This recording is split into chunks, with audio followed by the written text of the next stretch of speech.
The race for the Shanghai 2010 World Expo.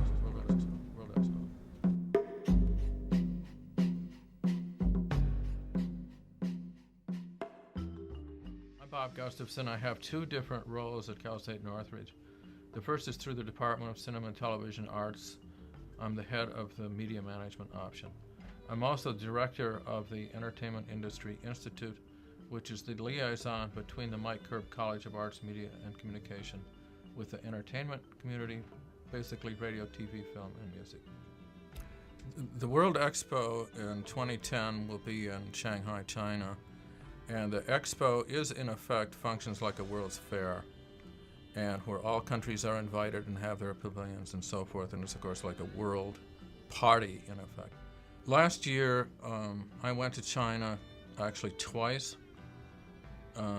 First of all, just to talk to people about the expo and to sort of pre-plan what would we do as CTVA there, and who are we working with, and what are their parameters and so forth. And just from getting the basics, I applied to the Associated Students for funds for students to actually go.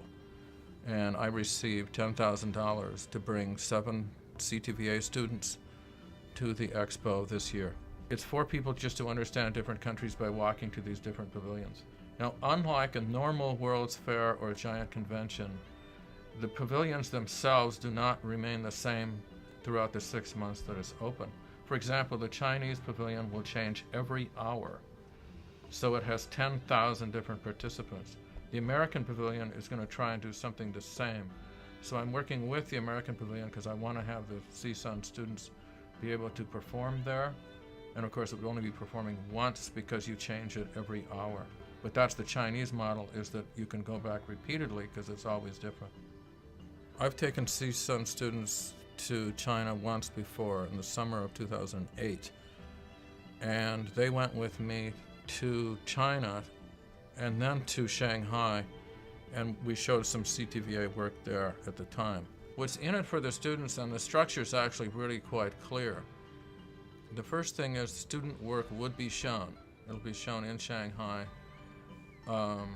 multiple times, in which there will be panels where the students talk about student work at CSUN, and Shanghai students talk about their work in Shanghai, and you do sort of a compare and contrast.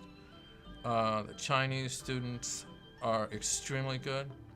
The quality of their work is extremely high.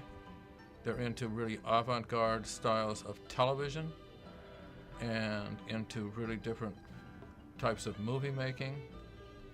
Everything from scripted, non-scripted, documentary, sitcom, every kind of thing in the world. Some of it is very sentimental, some of it is very, very silly. Shanghai traffic makes LA look like nothing. For example, in the expo already, the Chinese tickets are sold out. The number of people they're anticipating to attend the expo is 100 million people per day.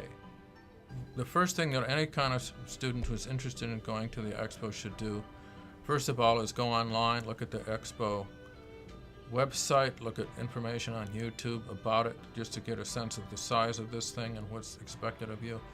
Also to realize that when you have that many people, it is, like I say, a different planet. There's so many people from abroad who already live in Shanghai. Shanghai is a really, really international city and has been for more than 100 years. And that's a real difference. We think of LA as being really diverse.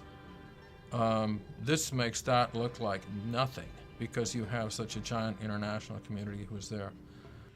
And also just to see a completely different culture that's based on tomorrow is going to look better than today.